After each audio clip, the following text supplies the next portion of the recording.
Hi my dear students, how are you doing? Hope you all are fit and safe.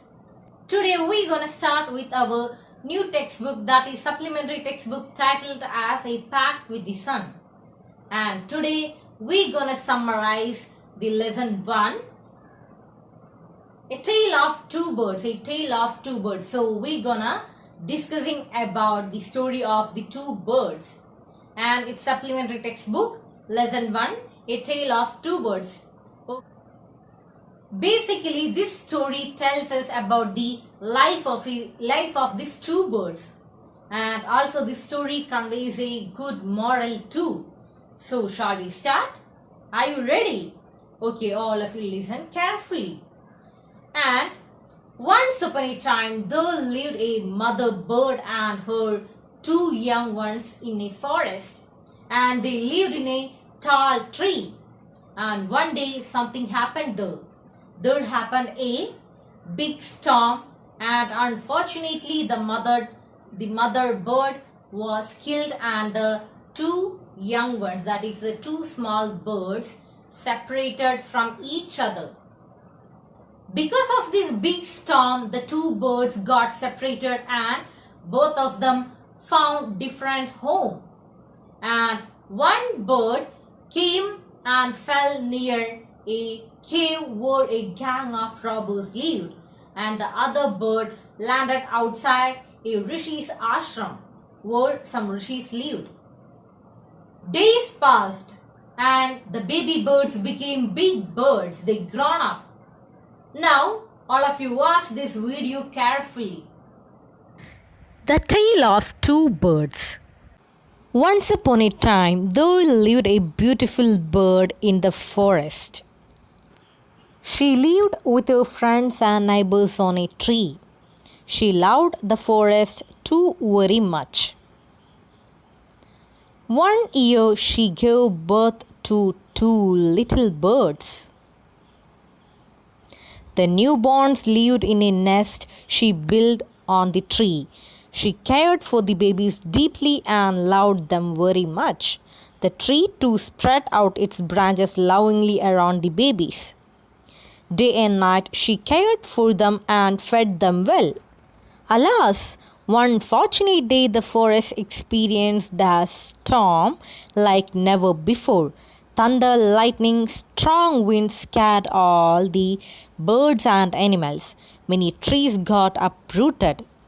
The bird hid in her nest trying to feel secure. Suddenly a heavy branch broke and came crashing down. The bird was killed. The kids were saved though. They were blown away by a gentle wind to the other side of the forest. One fell at the entrance of a cave where many robbers lived, and the other sibling fell on the doorstep of a blessed rishi's ashram. Time slowly passed by and birds gradually grew up. They were now big birds like their mother. They had grown into mature birds with characters of them. One day, the king visited the forest. He was a well-known hunter and wanted to hunt a game. He was busy chasing a deer and went deep into the forest. His soldiers slowly lost their track and the king was left alone in the jungle. He didn't know where he was and neither did he know the way out. The king was truly bewildered. He was tired after the long day and hungry too. He had reached the other end of the forest. He decided to take a break and sat down under a huge banyan tree. He was taken aback when he heard someone say, "Hey, come quickly. There's someone under the banyan tree. He has a horse and wearing some jewels. Take his things away before he rides." The king looked around, but he could see only a bird on the tree. He heard some voice from the cave. He lost no time riding away to safety, and he reached Ren Guru's ashram. He could see many gurus going to their work, and king reached with his horse on the ashram. Someone spoke up. Oh, mighty king, I welcome you to this holy place. You look tired. Please take rest. Rishi will be back soon. You can have this water. You do look thirsty. The king was overcome with gratitude. He looked at the bird. It looked very similar to the one he had seen some time back on the banyan tree.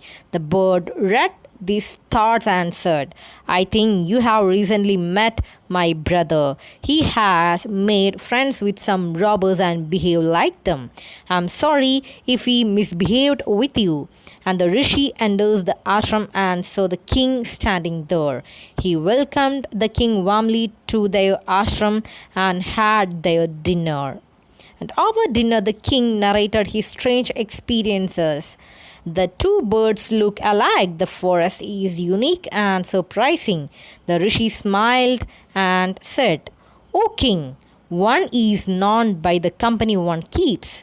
The bird you met in the morning has been in the company of robbers. The bird you met here has been in the holy place.